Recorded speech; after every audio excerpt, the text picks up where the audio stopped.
Dans cet exercice 4 sur la programmation dans Uscript, nous allons voir comment a été réalisé cet exemple d'interface graphique.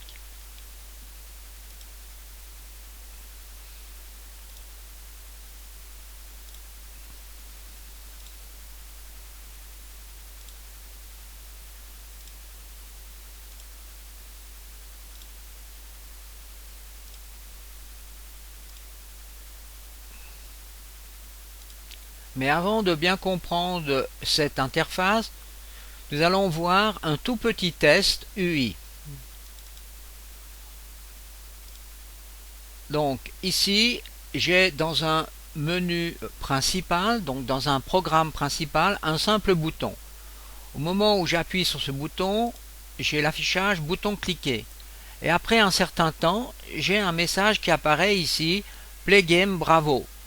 Ce message vient d'un autre programme qui est lié avec le programme principal. Alors regardons sa structure. Donc là, nous avons le programme principal. Donc le nom de ce programme, c'est Test GUI Main.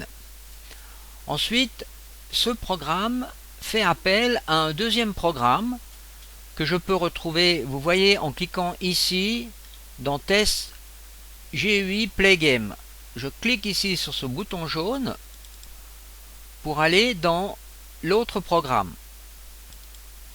Voilà le deuxième programme. Alors ici, vous constatez que j'ai une nouvelle version bêta de l'éditeur Uscript. C'est la bêta 42 actuellement. Je reviens dans le programme principal.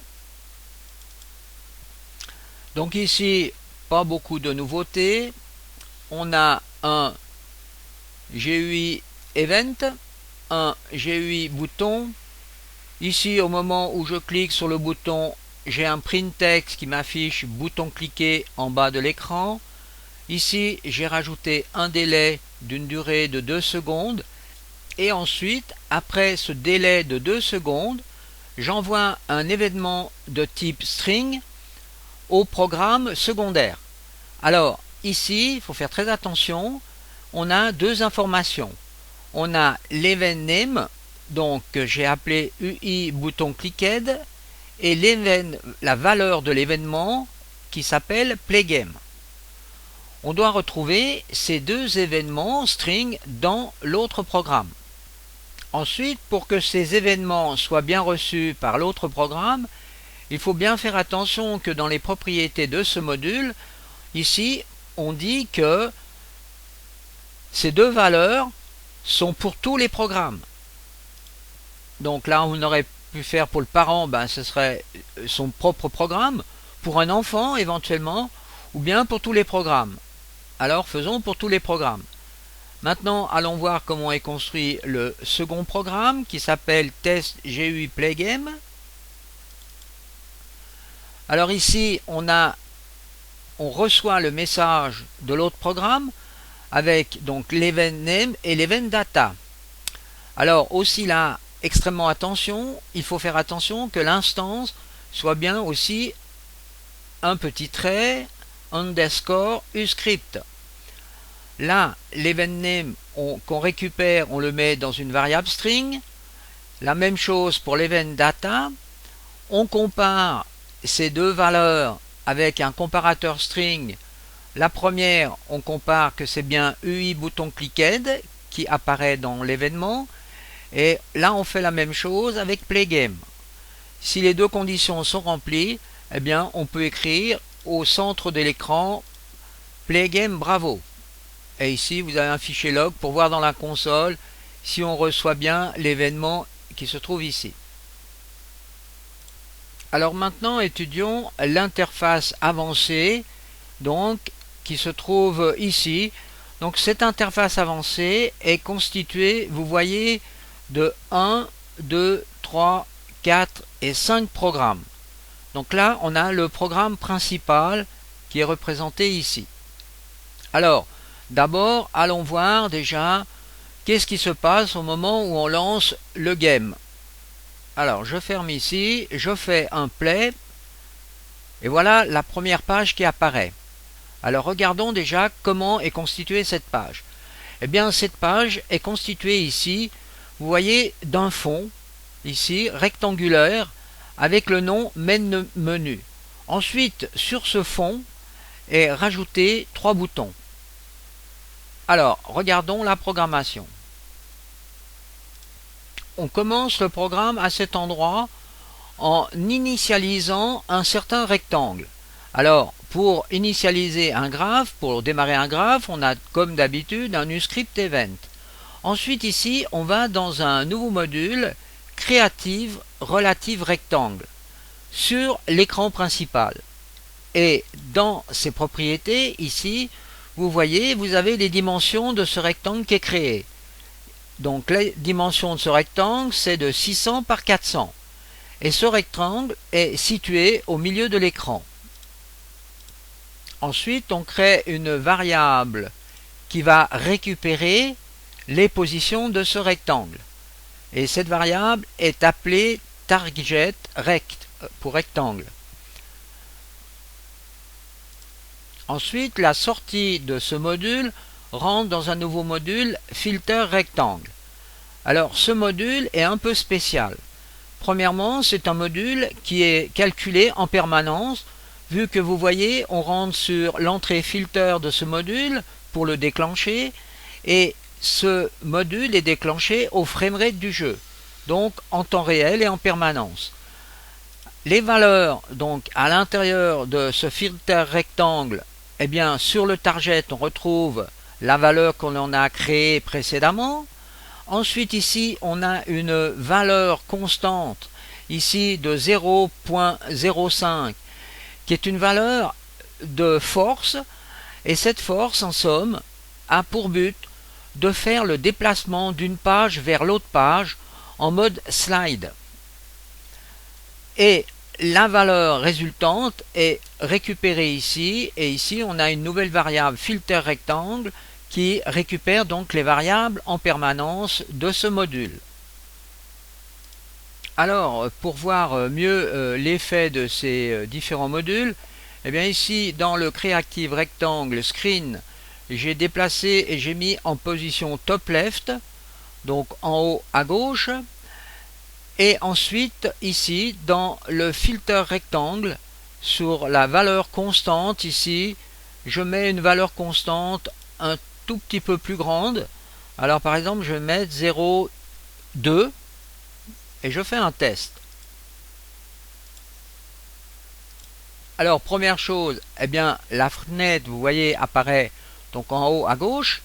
Maintenant si je passe sur une fenêtre suivante en faisant par exemple Play Game, on voit que on a un déplacement assez brutal, parce que si je reviens, vous voyez, c'est très rapide.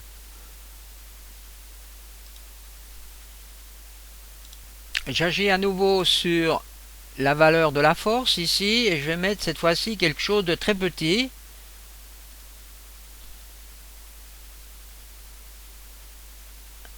« 0.01 » et je refais un test. Vous voyez, le déplacement est extrêmement lent.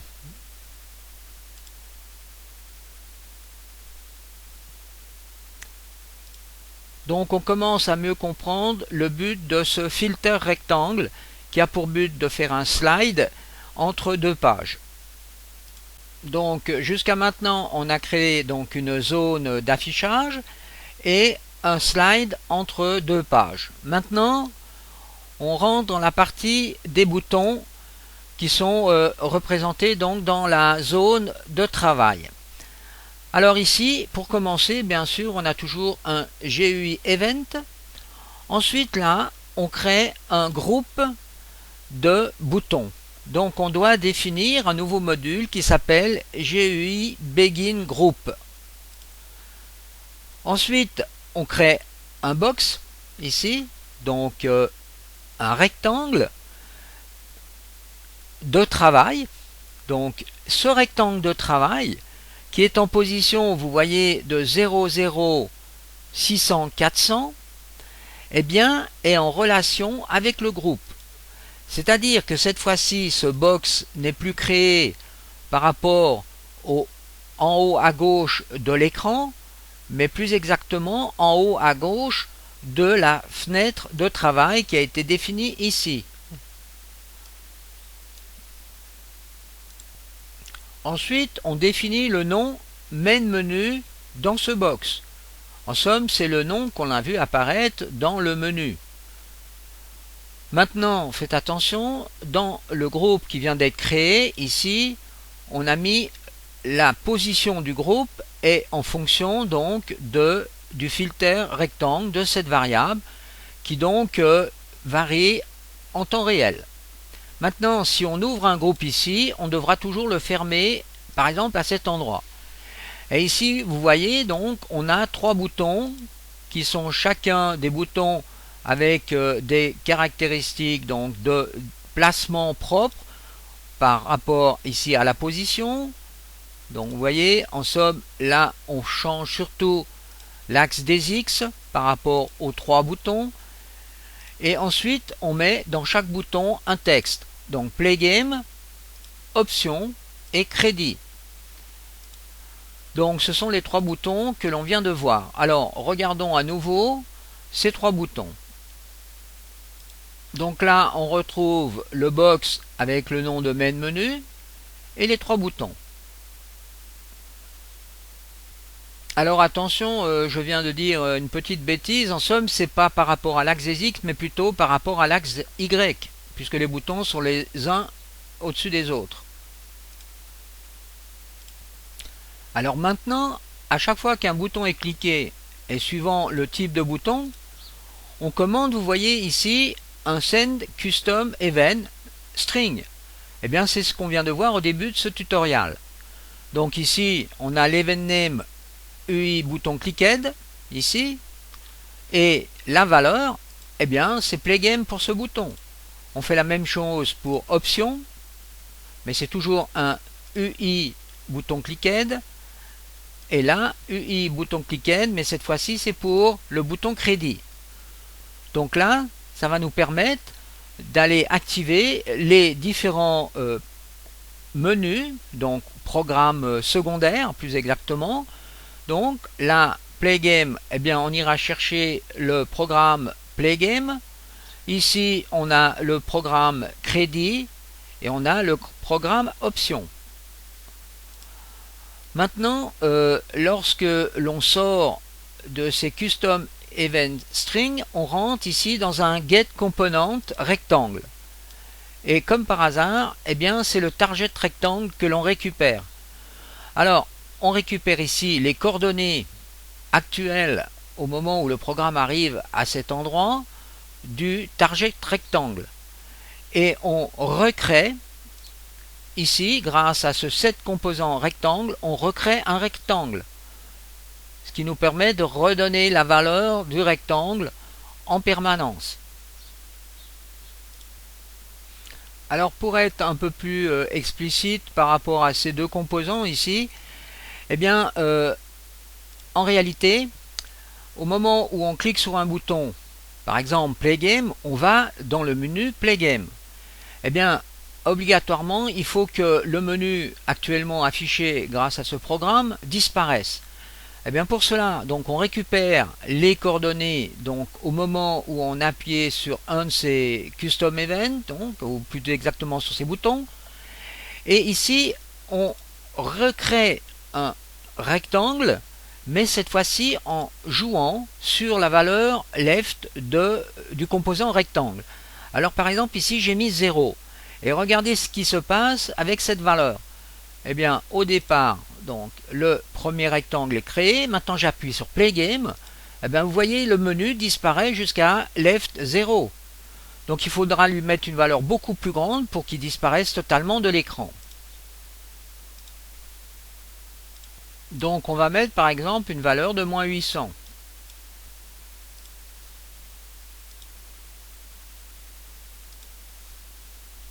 Appuyons par exemple sur le bouton Crédit. On envoie donc un événement Crédit et un event name UI bouton clicked. Alors on va aller voir maintenant dans le programme Advanced UI Crédit. Et on retrouve ici donc l'événement qui est rattaché. Donc ici l'event name et l'event data. Donc on a déjà vu ceci au début de ce cours. L'instance est underscore uscript. Alors on fait une comparaison des strings. Alors ici on compare. Donc ici on a bien UI bouton clicked. Si c'est le cas, on fait encore une comparaison donc sur le module qui suit avec cette variable event data. Donc ici crédit. À ce moment-là, on crée un rectangle avec ses coordonnées 600-400 que l'on met dans cette variable target rectangle. Et n'oubliez pas que ce rectangle est au centre de l'écran, ici middle center. Alors maintenant, au départ, eh bien, on doit créer donc ce menu. Alors c'est ici qu'on le crée. Donc ici, on a de nouveau un UI script event, on a de nouveau un creative relative screen, donc la même chose, 600-400 middle center. Maintenant, on prélève donc get component, on recherche donc les valeurs de ce rectangle qui sont donc introduites dans cette variable ici, et ensuite on transmet donc le top, le width et le height à un set component rectangle qui lui va régénérer un rectangle, et cette fois-ci il régénère un rectangle avec une valeur de left de 2000, ce qui donc fait que cette fenêtre est déplacée vers la droite. Et ensuite on a de nouveau le filter rectangle avec le global update, alors qui fonctionne toujours de la même façon que dans le premier menu que l'on a créé précédemment. Ensuite ici on va créer un groupe avec seulement un seul bouton à l'intérieur de ce groupe. Ici on a toujours la fin du groupe. Ensuite on a le nom du groupe ici en créant un box en position 00600-400, mais avec un nom ici crédit. Donc regardons maintenant en faisant un test, donc qu'est-ce qui se passe. Donc on a la première page du menu ici, on clique sur le bouton crédit, donc le menu crédit il est à cet endroit, donc puisqu'on a 2000 par rapport au top left de cet écran, donc ici on est assez loin. Ensuite quand on fait crédit, eh bien cette fenêtre vous voyez se déplace et vient se positionner donc au centre de l'écran. Là on a un nom, donc on a une phrase qui vous remercie donc d'utiliser Visual Scripting Tool pour Unity, et là on peut revenir en cliquant sur ce bouton sur le menu principal. Alors revoyons donc la programmation. C'est donc grâce au module GUI Label que l'on peut écrire le texte qui est au milieu donc de la fenêtre, Special Tank, donc en position 40-40, 520-80. Ensuite on a la création de ce bouton, c'est le bouton de retour, Back to Main Menu, donc retour au menu principal, avec la position ici du bouton. Ensuite on ferme le groupe, et quand ce bouton est cliqué, eh bien on renvoie donc un custom event avec le nom toujours UI bouton clicked et l'event value qui est back to main menu.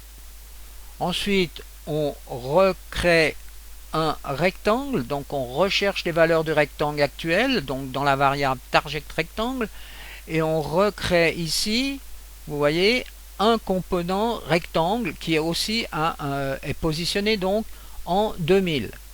Ce qui veut dire qu'on repousse la fenêtre au moment où on clique sur ce bouton. On repousse la fenêtre donc d'une valeur de 2000 par rapport au left de l'écran, au côté gauche de l'écran. Revenons dans le menu principal, et tout en haut de ce menu, c'est ici qu'on fait la comparaison. Donc vous voyez ici,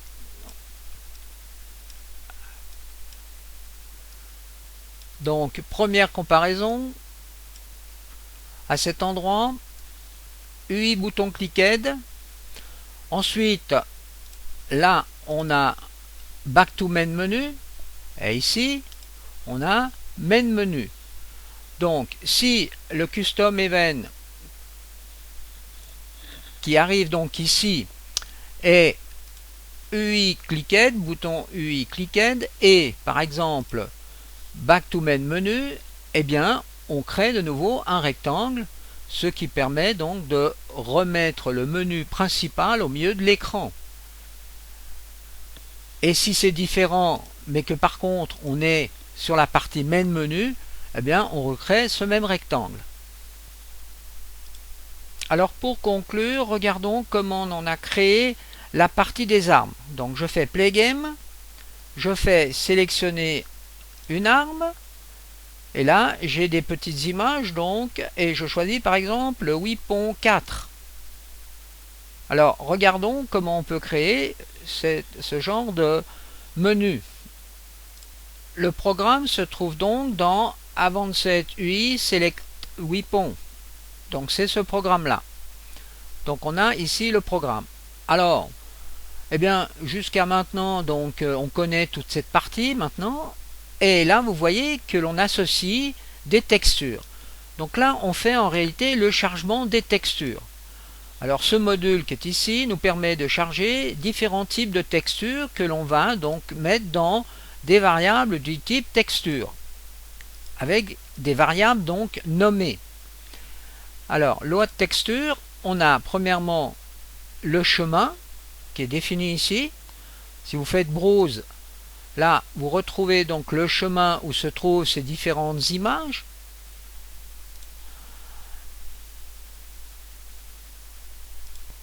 Les images étant chargées dans des variables donc du type texture 2D, donc là on peut les associer à des boutons. Donc là j'ai l'arme 1, l'arme 2, l'arme 3 et l'arme 4. Et ici position du bouton. Et là le nom du texte, arme 1, arme 2, arme 3, arme 4 dans les différents boutons.